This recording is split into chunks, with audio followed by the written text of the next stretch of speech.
Hi, Liam. It's Nana. I found the book The Mysterious Tadpole. Remember we went to the library and they didn't have it? So this is the book. It's called The Mysterious Tadpole. I thought you'd enjoy it. The Mysterious Tadpole by Stephen Kellogg. The Mysterious Tadpole. "Greetings, nephew," cried Louis's Uncle McAllister. "I brought a wee bit of Scotland for your birthday." "Thanks," said Louis. "Look, Mom and Dad, it's a tadpole." Wow. Louis took Alphonse to school for show and tell. "Class, we have a splendid example of a tadpole," exclaimed Mrs. Shelbert. "Let's ask Louis to bring it back every week so we can watch it become a frog."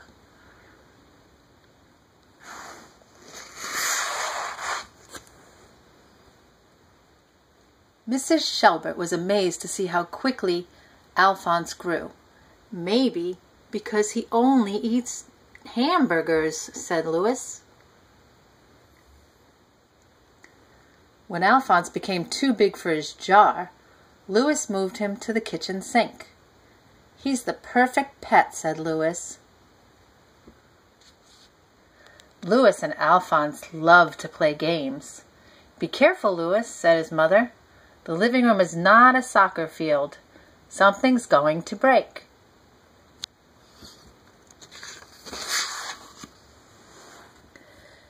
And she was right. The same day, the soccer ball slammed into Aunt Tabitha's antique lamp. "This tadpole is out of control," said Louis's mother. "Something must be done." The only animals at the obedience school were dogs. Some of the owners stared at Alphonse suspiciously. "Pretend you're a dog," whispered Louis. "I don't know if he's going to pull it off. Do you, Liam?" "He's a very colorful dog, but we know he's a tadpole." Alphonse tried to bark, but it sounded like a burp. "Hold on a minute," said the trainer. "What kind of dog is this?" "He's a hairless, spotted water spaniel from Scotland," explained Louis. Alphonse quickly learned to sit, stay, and retrieve. He graduated at the top of his class. "My parents will be very pleased," said Louis. But Louis's parents were not pleased when Alphonse outgrew the sink and had to be moved to the bathtub. "This shower is too crowded," complained Louis's father. "This bathroom is a mess," moaned Louis's mother. "Alphonse is getting extremely large." At least Louis's classmates enjoyed Alphonse, who was still making weekly visits.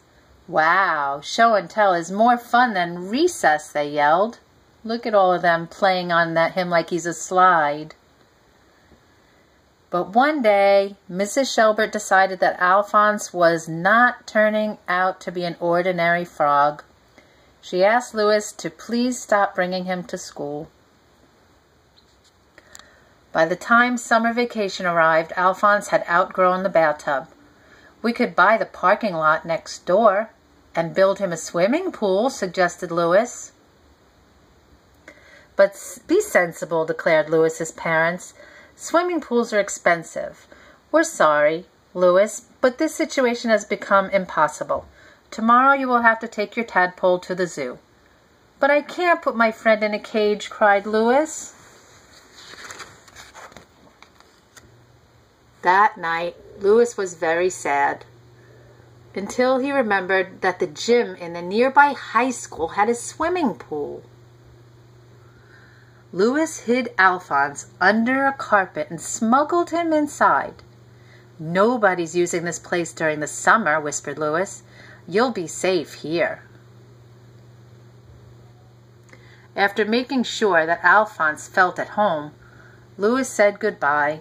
"I'll be back tomorrow with a big pile of hamburgers," he promised. I never heard of a tadpole that ate hamburgers, did you? Louis came every afternoon to play with Alphonse. In the morning, he earned the money for the hamburgers by delivering newspapers. The trainer continued as well. Louis would say, "Alphonse, retrieve." And look at that. He would go and retrieve. And Alphonse was successful every time. Look how happy he is. As summer passed, Louis became more and more worried about what would happen to Alphonse when the high school kids returned.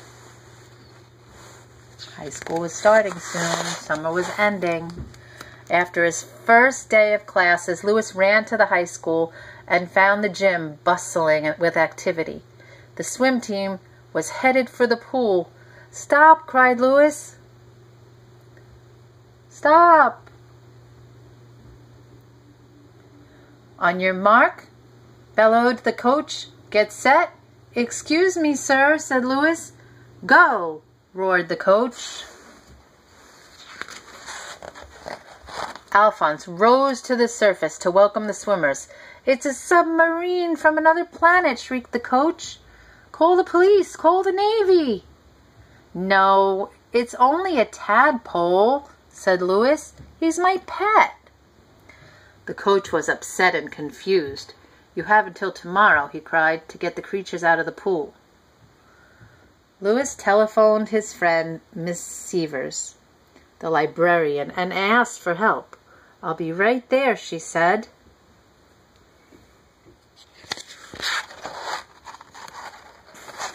Mrs. Severs rushed to meet Louis at the high school. When she saw Alphonse, she was so startled that she dropped her purse into the water. "Retrieve," said Louis, and Alphonse did. "Where did this astounding animal come from?" cried Miss Severs. "He was a birthday gift from my uncle," Louis replied. Mrs. Severs telephoned Uncle McAllister. "Oh, the wee tadpole," he said. "Why, he came from the lake nearby," he said. "He came from the lake nearby called Loch Ness." "Brace yourself, Louis," Miss Severs said. "I believe your uncle found Loch Ness Monster." "I don't care," cried Louis. "Alphonse is my friend, and I love him." He pleaded with Miss Severs to help him raise enough money to buy the pool in the parking lot next door for Alphonse.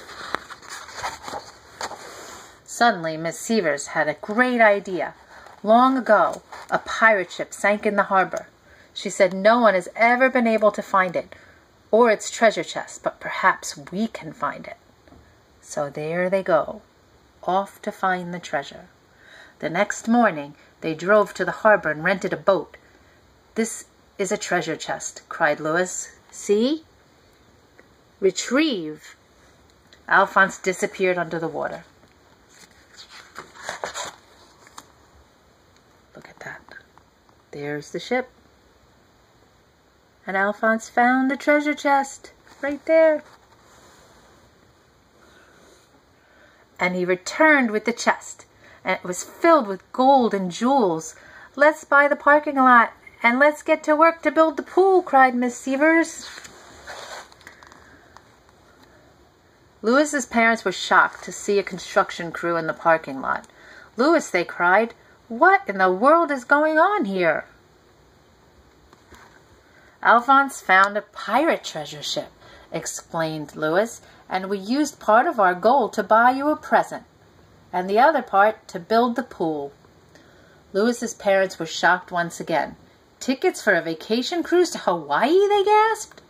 And said Louis, "And you don't even have to worry about us because Granny has already agreed to babysit." They hugged Louis and they kissed Alphonse. "How soon can we leave?" they cried.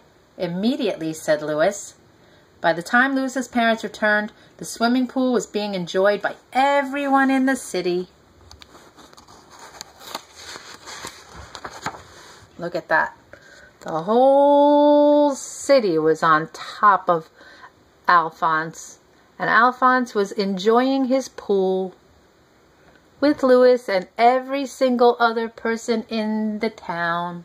There's Louis and all the children, and everybody had such a fun summer all the time with Alphonse. A week later, Louis said, "Alphonse, tomorrow's my birthday, which means that you've been my best friend for a whole year." The next day, Uncle McAllister arrived for the party. "Greetings, Louis, my lad," he exclaimed. "I've come with a curious stone from the hills of Scotland." "Happy birthday!" Uh-oh, what could it possibly be? "Wow, thanks, Louis." "Thanks," said Louis, and suddenly the stone began to tremble and crack.